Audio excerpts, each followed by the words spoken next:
Sim, hoje a gente vai falar de Trillion Game.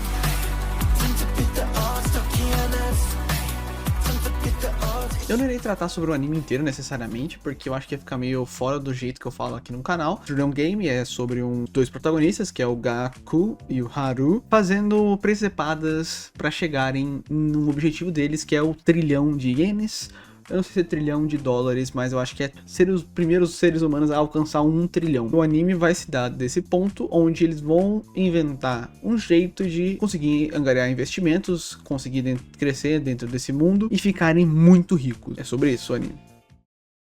Mas eu vou falar sobre a área de jogos citada no anime e publicidade. Uma das áreas citadas nesse anime é como mentiras podem ser criadas, né? Nessa área de publicidade é citado isso. Dando um contexto, eu acho muito engraçado como que eles tratam o mercado de ações, empresas e esse ramo de multimídias. Jogos, moda, cinema, atuação, qualquer coisa do gênero. E eles tratam como é de fato. Um bando de velho vendo o númerozinho subindo e descendo, e nada vai ser tratado além de uma mercadoria, entende? Afeto, compaixão do público, não, númerozinho subindo. Esse que é o ponto. Eles não vão pensar ou ligar de passar por cima de várias outras coisas para chegar no objetivo que é dinheiro. E nesse sentido, o Haru, que é um dos protagonistas, eternaliza esse sentimento. A mentirada criada basicamente por eles só é mais engraçado também, né? Porque eles usam o nome de um cara que é Goza, e é muito bom que no anime eles deixam bem em ênfase assim, o nome do personagem em maiúsculo, que eu acho que era pra ser uma piada, mas assim, eu não entendi muito bem se era pra ser só isso mesmo ou se tinha alguma coisa que eu não peguei. É Goza. Basicamente é dito no anime o que todo mundo já sabe, que uma mentira dita 1000 vezes acaba se tornando uma verdade. E sim, se uma mentira foi dita e ela foi compartilhada, nunca um vídeo de resposta pedindo desculpa ou uma apaziguação vai ser equivalente a isso. Se o meu vídeo de viral falando uma mentira pegou 1 milhão de visualizações, a minha resposta não vai pegar nem metade disso. E aquele ponto, para a grande maioria que viu aquilo ser dito, que é a primeira viralização, é a verdade para sempre. Independente se aquilo foi julgado, chegado até o final e nunca foi dito, chegado numa prova que aquilo existiu de verdade. Independente, você vai ser conhecido como aquilo. Por isso que a internet é um mundo meio um pouco mais justo, né, nesse sentido, porque independente de como vai ser julgado, como vai ser resolvido as coisas, a primeira impressão é sempre a que fica. Sempre vai existir aquelas pessoas falando, mas sempre tem algo aí, né? Sempre vai ter algo para ser mostrado ao mundo. Ou já foi mostrado, não tem por que você ficar querendo desmentir sobre isso. E é isso que acontece. Nesse sentido, né, contextualizando um pouquinho mais do anime, ele tem uma parada de mostrar o futuro, né, dele já chegado nesse objetivo e volta, né, para um momento que eles estão encaminhando para isso, né? Então fica alternando esse futuro e o passado tentando contextualizar. O que me incomoda um pouco, né, porque quando mostra o Gaku no futuro, mostra ele mudando pouco ou zero, sabe, sendo a mesma pessoa de sempre. Já o Haru, desde o começo e até o futuro, é mostrado como o demônio em pessoa. O cara não tá nem aí. Ele é o suprassumo da comunicação e o inimigo da timidez, assim. Ele consegue interagir com qualquer ser humano da face da terra e é um mentiroso nato que faz amizade com literalmente qualquer pessoa. O cara nasceu pra ser um trambiqueiro. Tanto que é dito que se ele fosse pra querer ser do mal, meu amigo, tá ligado? O cara tinha tudo pra ser. Já o Gaku, ele tá muito mais como um cara bom, né? Ele é o contraponto do Haru, que vai tentar sempre fazer as coisas da melhor maneira possível, não deixando as pessoas pra trás e tentando sempre contrapor. E nesse sentido ele é muito mais interessante do que mostrar ele no futuro sendo a mesma coisa. O jeito que eles mostram no começo parece muito que é mais pra denegrir o Gaku do que necessariamente mostrar que tá tudo bem. Isso é mais pra frente, fica nesse sentido. Tá tudo bem ele ser desse jeito. Mas no começo mostra muito mais como ele sendo uma pessoa fraca. Isso não tem por que se fazer. Mas, dito isso, eu acho que não é algo muito relevante de se destacar dentro dessa história. Outros personagens aparecem dentro desse universo, né? Que é um dos que eu acho bem interessante. O Kedoin, ele se auto-intitula um capitalista predatório. Que de fato é uma boa definição pra ele. Ele é um personagem que tá muito mais como eu não diria uma escada, mas ele tá muito mais com um ponto de equilíbrio entre esse começo desse mundo com um mundo um pouco mais avançado dentro dessa indústria de publicidade, propaganda e dinheiros, muitos dinheiros, entende? Outra personagem que é muito importante, que aparece desde o começo da história, junto com o Kedoin, é a Kirihime. A Kirihime, ou Kirika, que é o nome dela de fato. O Kirihime é muito mais para um apelido, né, que é uma mistura do nome dela, Kirika com Hime. Hime seria princesa, né, porque ela é filha do dono do conglomerado Dragon Band, conglomerado de empresas, não necessariamente uma empresa empresa só, uma empresa com vários ramos, né? Eles vão ter bancos, jogos, publicidade, televisão, tudo que foi impossível você tem dentro desse conglomerado de empresas, né? Como um grande grupo. E ela é uma boa personagem mesmo, assim. Esteticamente falando, eu gosto, mas mais pra frente eu vou falar um pouco mais sobre estética e designs nesse anime. Continuando, eu acho que o anime ele tem sim um bom timing de como que é apresentado as coisas, mesmo tendo essa ressalva que eu poderia dizer sobre o Gaku, e mesmo a animação sendo travada por si só, e a maior do problema, eu acho que eu poderia dizer desse anime é a troca de humor, que não funciona muito bem. Tipo, eu não consigo dizer que eles não têm boas entregas de cenas, mas eu acho que falta, sabe? Eu não sei se isso tem a ver com o estúdio em si, ou como a história foi adaptada. Porque eu acho que ele fica muito no meio termo, ele não consegue passar um tom sério o suficiente, mas ele não fica galhofa também. Então ele tá nesse meio, assim, que acaba que demora pra você conseguir digerir o que tá acontecendo. Voltando um pouco falando agora sobre os principais 2 pontos que eu falei, que era desenvolvimento de jogos e publicidade, a Dragon Bank, né, com esse conglomerado do mal, né, que é apresentado, eles têm uma pequena coisinha que eles não fazem, né, que é divulgar o nome dos seus produtores, né, que eles têm uma empresa também que faz jogos, né, esses jogos sociais, que eu esqueci como que eles falam social game, eu não sei se é social, mas é social alguma coisa, que é jogos em geral, gacha, que tem muito no Japão, mas que envolve mais sentido de comunicação, de grupo mesmo, que você tem mais pessoas jogando, conversando sobre o jogo em si, né, vivendo dentro dessas comunidades, guildas, tem uma porrada de jogo, eles estão chegando muito mais agora aqui no Brasil, né, ou no ocidente, digamos assim, eles fazem esse tipo de jogo, assim como outros tipos de jogos normais também. E eles não divulgam e não falam quem são seus produtores. Sim, não falam quem é produtor, divulgador da própria produção, direção, quem tá fazendo os jogos em si, não são divulgados os nomes. Tanto para preservar a independência dos seus trabalhadores, quanto para eles não terem chance de perder eles para outras empresas. E sim, até hoje, no mundo real, parafraseando, tem muitas empresas que fazem isso, tá? Assim como tem algumas empresas que não, desde sempre, nunca divulgaram nome de ilustradores de cartinhas, digamos assim. E essa subtrama de desenvolvimento de jogos lembra muito, na verdade, eu acho que poderia se dizer que é mais aprofundado no anime lá 16-bit Sensation, essa parte de produção de game em si, mas aqui ele tem uma pincelada, né, tentando mostrar um pouquinho mais sobre como funciona esse desenvolvimento de jogos, mas é muito mais aprofundado nesse lado de jogos sociais, né, e a parte de publicidade. O desenvolvimento em si não é muito mostrado, mas em si, o desenvolvimento para ser um jogo social. É isso que é mais interessante dessa parte do anime. Eles calculam algumas variáveis muito interessantes, como pensar para o jogo, como que ele vai funcionar, e ele tem que ter um tempo de jogo muito curto, porque eles querem que tenha, em média, cada round desse jogo ter 3 minutos para as pessoas conseguirem jogar entre estações de trem ou de metrô, que seja. Eles citam TV-tubers, youtubers ou qualquer coisa que, né, teriam dentro dessa mídia como uma massa grande de pessoas que poderiam ser engajadas, tanto que eles ainda citam celebridades, televisão e tudo mais, mas eles colocam essa nova mídia de produção ou de divulgação como algo em voga, que é muito interessante você ter para você conseguir ganhar ainda mais pessoas com menos valor aquisitivo mesmo de publicidade. E sim, tem outros personagens muito interessantes que são acrescentados dentro dessa história que interagem diretamente também com esse tipo de publicidade e de como criar uma empresa necessariamente. A Lin Lin, que é uma personagem que é apresentada logo no começo, né, ela vira de fato a presidente dessa empresa que eles criam, né, a Trillium Game, e ela sim, é um personagem que tem muito mais camadas, que eu acho muito interessante. Eu acho que pra mim seria a melhor personagem, na minha opinião. Mas sim, porque ela é muito séria, né? Ela é muito séria em tudo que ela faz. Ela é uma pessoa que vai atrás, pesquisa, interage, tenta descobrir e melhorar tudo aquilo que ela tá fazendo. E não no sentido super gênio e no sentido de esforço mesmo, né? Ela é uma pessoa que engaja naquilo que ela gosta. E até no que ela não gosta, necessariamente. Ela vai aprender porque ela gosta de aprender. E isso é muito legal e lembra um pouquinho aquele que vos fala, que vai sempre ir atrás de coisinhas assim, no sentido de... eu acho que eu perco tempo demais em coisas que não precisaria, né? Tanto que eu já fui... puxar a orelha na última empresa que eu tava, que o cara, o médico da empresa, né, o psicólogo da empresa e tudo mais, chegou pra mim e falou: Juliano, você está ficando maluco, basicamente. Aí eu, brincando, né, não foi nesse sentido que ele falou, mas ele disse que independente da função que eu tivesse dentro de uma empresa, eu ficaria maluco do mesmo jeito. Se eu fosse um coordenador-chefe de qualquer coisa, do jeito que eu tava trabalhando, fazendo muito mais do que deveria, eu ia ficar doido. Então eu deveria dar uma descansada e segurar as pontas, né, no sentido de fazer o que dá. E eu acho que nesse sentido, fazer esses vídeos aqui comentando, anotando uma coisinha ou outra, fazendo pesquisas mais curtas e me forçando a gravar essas coisinhas aqui pra conversar com vocês, me ajuda muito nesse sentido. Acaba sendo terapêutico pra mim.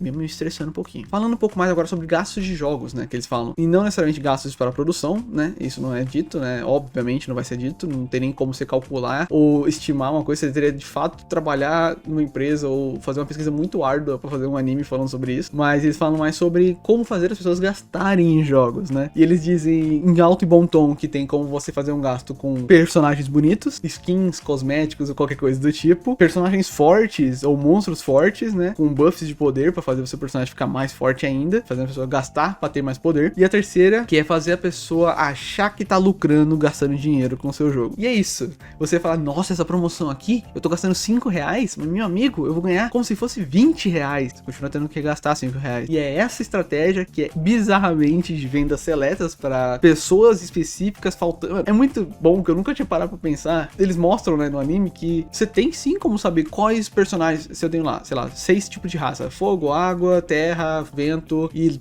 escuridão. E eu tenho um drop de tipos de personagem. Eu consigo sim saber quais pessoas tiraram menos. Sim, né? Eu nunca tinha parado pra pensar nisso. Tipo, de fato, uma empresa, um jogo, consegue calcular qual que é as cartas que as pessoas têm menos e fazer um evento sobre aquilo pra todo mundo se sentir bem. Nossa, finalmente vou pegar uma carta de fogo que tava faltando pra mim, ou uma carta de planta que tava faltando pra mim, que eu não tenho na minha coleção, ou eu não tenho pra fazer meu time. Eu fiquei tipo, meu Deus, de fato isso é possível. E dentro desse meio de gasto, agora já apresentando, você tem 2 tipos de gastos. Que é um gasto pulverizado, que pode-se dizer que, eu posso dar um exemplo, como a Riot fazia pelo menos, né? Agora tá tendo muito mais pro outro, mas primeiramente seria esse gasto mais pulverizado. Acho que a Epic também seria um bom exemplo pra isso, que é o quê? Pessoas que têm um divertimento dentro do jogo e vai comprar uma skin porque gostou, porque tá lá gostando, gosta de jogar com tal personagem, vai comprar uma coisinha, uma arminha nova, ou coisas mais básicas. Eu jogando Fragpunk, que eu joguei pouquinho tempo, eu gastei, sei lá, 5 reais comprando um bundlezinho pequenininho lá que tava na promoção. Essas pequenas coisas que são interessantes e de poucos gastos, que são mais pulverizados, ou seja, vai ter mais pessoas que vão gastar pouquinho dinheiro aqui e ali ao longo do tempo durante seu jogo. É muito menos palpável de você fazer esse cálculo de como que vai ser esse gasto, mas você vai ter uma média muito grande,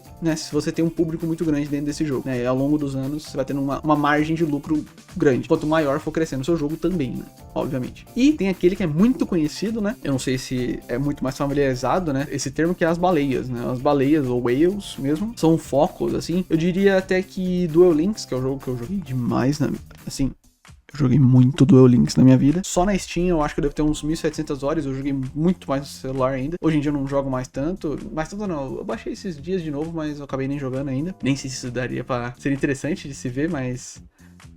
depois eu explico um pouquinho mais. Eu tenho só uma feição muito grande, um deck só. Há muitos e longos anos eu jogo com ele, então é isso. Eu gosto de jogar de Amazonas no Yu-Gi-Oh! Tá, as baleias necessariamente são poucas pessoas que vão gastar rios de dinheiros no jogo. Tá ligado aquela pessoa que gasta 40 mil no FIFA? É esse tipo de gente. Vai ser muito mais focado, né, em específico em poucas pessoas, que nem eu digo no Duel Links mesmo, que as pessoas que gastavam dinheiro com Duel Links, acompanhando, né, ao longo dos anos, é muito menos. Tem pouquíssimas pessoas que eu conhecia que gastavam dinheiro, ou você via, tipo, internet e tudo mais, as pessoas que gastavam eram uma fortuna pra ter tudo.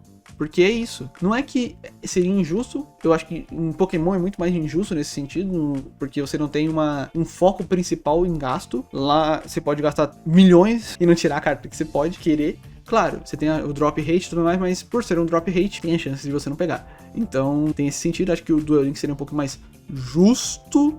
Você tem um gasto justo no meio que você estaria fazendo, né? Por causa que o sistema de box. Mas essas seriam as baleias. Pessoas que gastam muitos rios de dinheiro em vício mesmo, porque gachas são isso, né?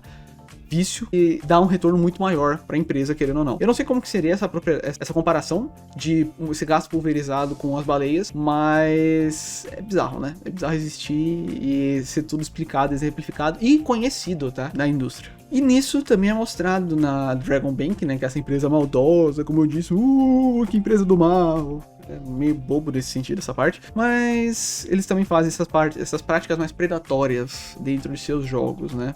Mas é complicado, né?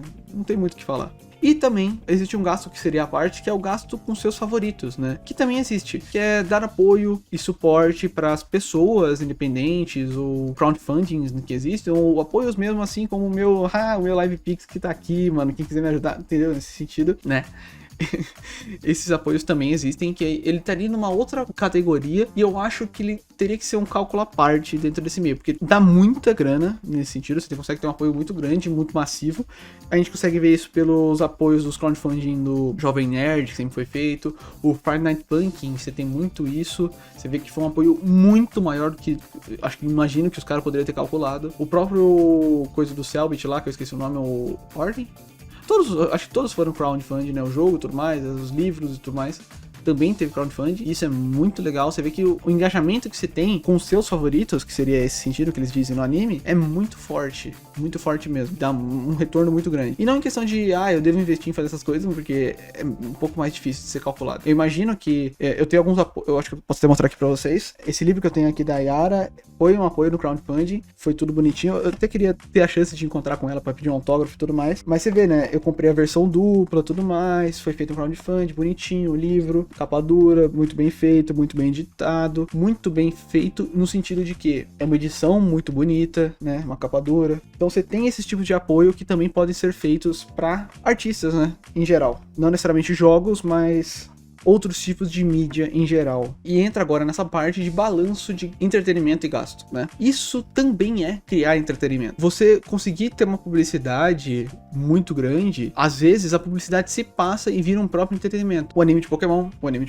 era um gasto de publicidade e virou entretenimento por si só. Você tem um anime, sim, é uma publicidade para vender mangá, lembre-se sempre disso. Você tem outras mídias que conseguem fazer isso, o anime de Edge Runner é para vender jogo, meu amigo. Edge Runner é pra você fortalecer sua marca publicitária e você ter ainda mais gasto nessa marca de 2077, Cyberpunk. Tudo isso acaba criando até um próprio revisionismo dentro da fandom ou dentro da internet em si. Quando você lança um anime que é muito bem recebido, você refaz pessoas querendo gastar com o Cyberpunk. Tanto que, se eu não me engano, ano passado, o Cyberpunk teve o maior número de vendas, assim, questão de monetária, de ganho mesmo. Vendeu muito o Cyberpunk, junto com a expansão e tudo mais. Muito mesmo. Isso é um jogo de 2000 e... não sei, vai estar aqui. Você entende como que é muito além? A publicidade e o entretenimento viram gastos que voltam para a própria empresa, que voltam para o seu próprio produto. Isso é muito maluco. E é nisso que o anime se foca. Você conseguir, além de ter uma empresa de jogo, o próximo passo foi para ter uma empresa de publicidade. Você tem um jeito de você se divulgar e autodivulgar. Você ter um próprio, eu não diria um próprio nicho, um ecossistema, essa é a palavra, um ecossistema de divulgação, onde você consegue, nos próximos passos que vai ter no anime, que eu posso citar depois, mais e mais poder de divulgação e poder publicitário. Você tem um nome, uma marca muito grande. O último jogo que eu joguei no sentido mais social, assim, dito, foi um que apareceu muito pra mim. Muito, não sei se apareceu pra vocês, foi um Helm Pixel. Eu até desinstalei ele porque o jogo é literalmente grindar e não fazer nada. Não tem uma gameplay necessariamente.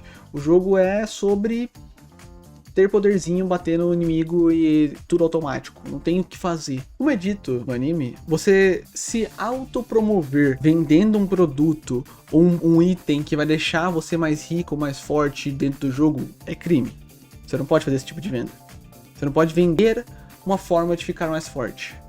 Mas como já dito no vídeo de bot, vocês podem se lembrar, e se vocês quiserem conferir vai estar lá também no cartãozinho, né? Sempre tem uma brecha no Japão, como em qualquer país do mundo. Sempre vai ter uma brechinha na lei, né? Eles vão dar um jeito, o Japão é muito engraçadinho nesse sentido. Não pode.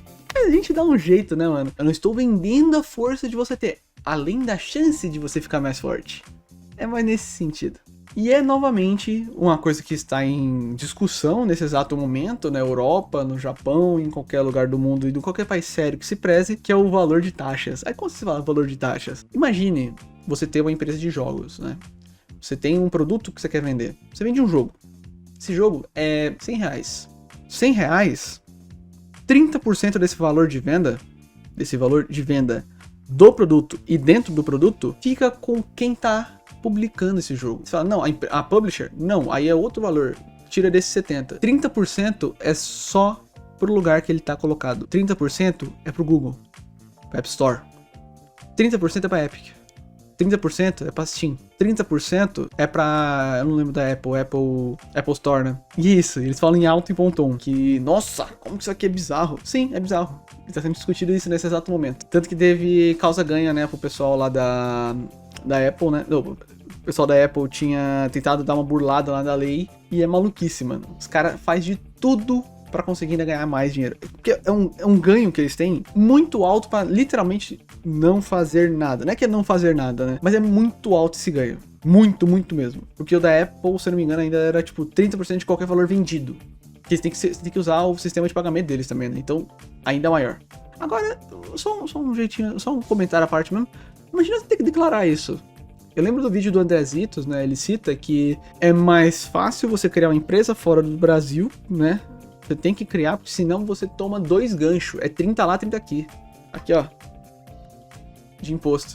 Nossa, meu amigo, é um trampo do caramba. É uma grana que você tem que desmolçar pra você fazer isso. É difícil, é difícil. Você tem um jogo viral que viraliza na Steam e tudo mais, meu amigo, você pode se preocupar que você vai ter que abrir empresa lá nos Estados Unidos também. E isso não é barato. Então você tem todo esse meandro também descrito no anime, tá? Isso é bem legal. Eu acho que esse é o maior comentário que eu poderia fazer sobre esse tipo de desenvolvimentos, e os louros que são colhidos você tem que ver no anime. Eu não vou ficar aqui falando como que é feito, como que foi resultado isso no anime, porque não é minha função necessariamente aqui, é mais deixar vocês curiosos para ir lá e conferir nas suas próprias vontades, né? E vim aqui comentar o que vocês acharam depois. Mas quero comentar mais sobre algumas coisinhas, né? Que me chamaram a atenção no anime, não necessariamente só sobre essas áreas agora. O Haru, né? Como eu disse, na legenda, né, do anime, ele fica falando como se ele fosse o homem mais egoísta do mundo, né? Eu acho até que é um jeito de você traduzir no momento, né? Depois de Blue Lock, fica muito com esse nome, esse jeito de falar que eu sou egoísta, né? Eu sou o homem mais egoísta do mundo. E eu acho que não seria muito disso. Me parece que o ditado estaria muito mais pra ser o primeiro, ser o melhor. Eu quero ser o melhor, entende? E nesse sentido egoísta eu acho que estaria certo, mas eu acho que ser o primeiro, né, o maioral, entende? É mais nesse tom. Agora o aprofundamento do personagem do Gaku, né, que é o nerd do grupo, cara, ele de fato é um introvertido, não tem o que fazer. Eu não gosto como é colocado as falas dele, que ele fazendo... que ele fica fazendo esse bagulho meio bobo. Acho que seria a forma de dizer.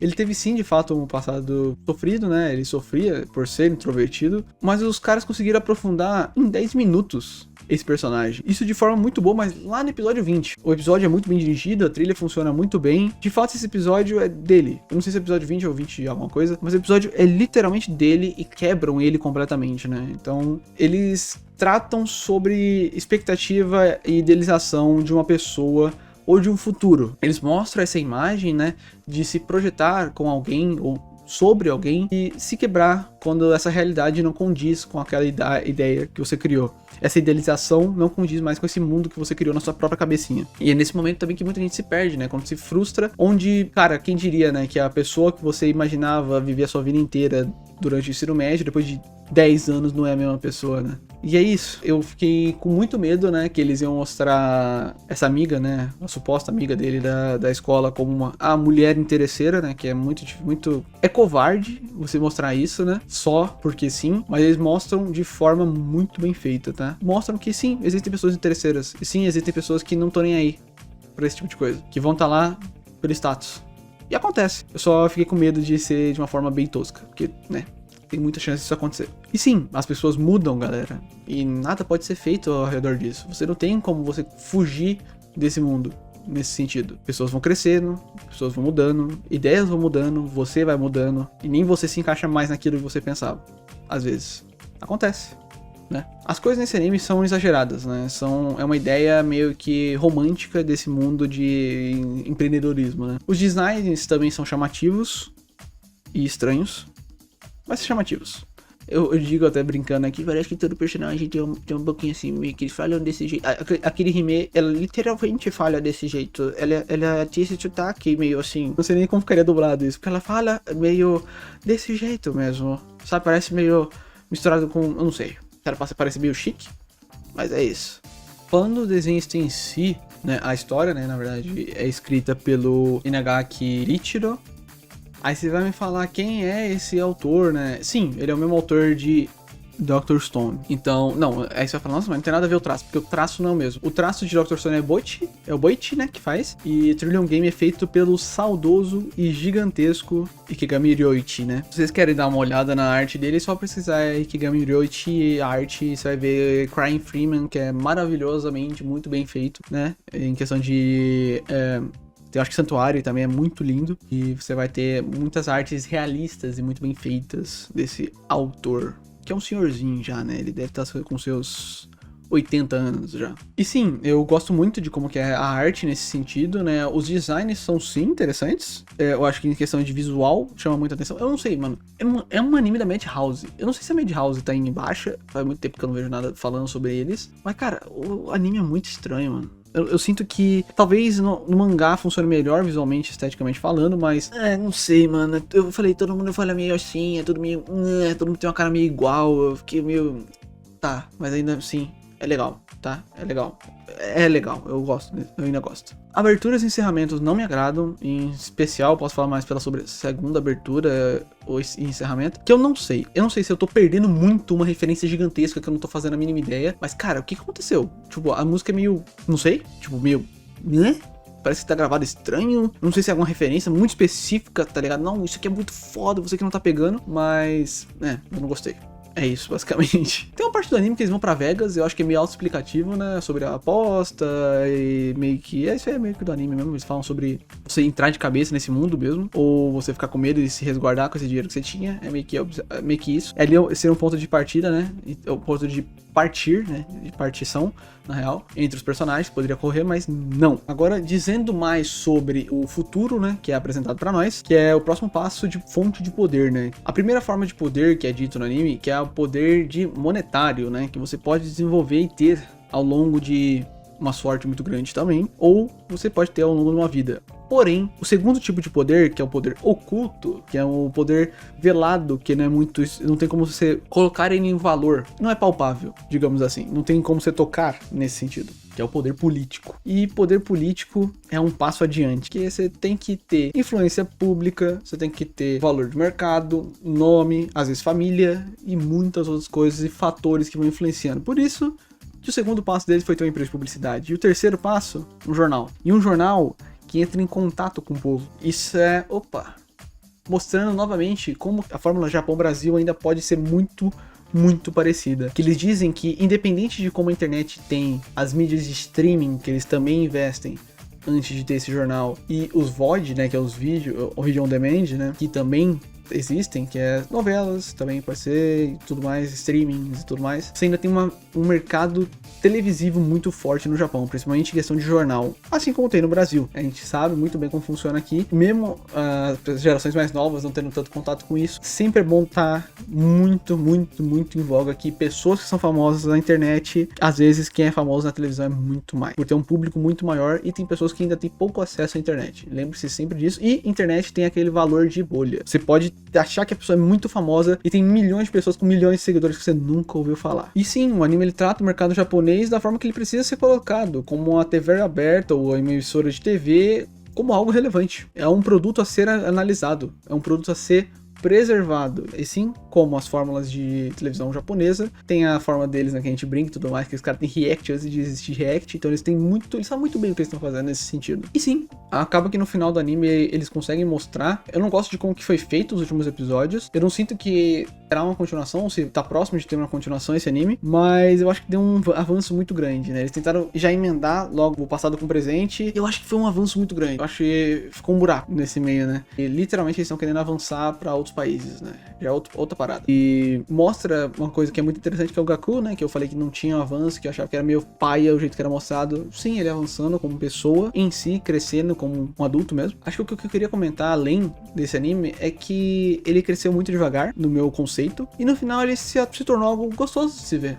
Assim, confortável, digamos assim. As tramas são legais, é muito interessante, e ele consegue te cativar de diversas formas. Dito isso, de resto, novamente, fica aqui meu agradecimento por terem chegado até aqui. O LivePix vai estar aqui no cantinho e toda ajuda sempre será bem-vinda. Comentem aqui suas dúvidas, experiências com esse anime, se ele te cativou, se não te chama atenção, se você dropou, se é interessante, se você gosta desse meio, assim, de empreendedor, high stakes, galera. Então, deixa aqui seu comentário e não deixe de conversar aqui comigo sobre essas coisas. E agora sim, como uma última vírgula, eu quero deixar aqui minha recomendação duvidosa. E sim, foi esse o nome que eu escolhi porque ele reflete muito bem o meu gosto cultural. E nesse caso vai ser 48 km, da Yara Eu não sei se eu já fiz essa recomendação aqui, mas eu acho que seria um bom momento pra fazer ela aqui novamente. É um quadrinho brasileiro, feito por uma pessoa maravilhosa, e é uma historinha muito gostosinha de se acompanhar. Fica aqui minha recomendação. E eu acho que vou deixar aqui na descrição o Tapas, né? Que é o site de leitura, né, online. E eu não sei se ela ainda tem venda desse mangá físico. Esse quadrinho físico. Mas é isso, se tiver eu vou deixar aqui na descrição também o perfil oficial dela. É nóis. É isso, fiquem todos muito bem, até um próximo vídeo, review, algo do gênero, e tchau, tchau.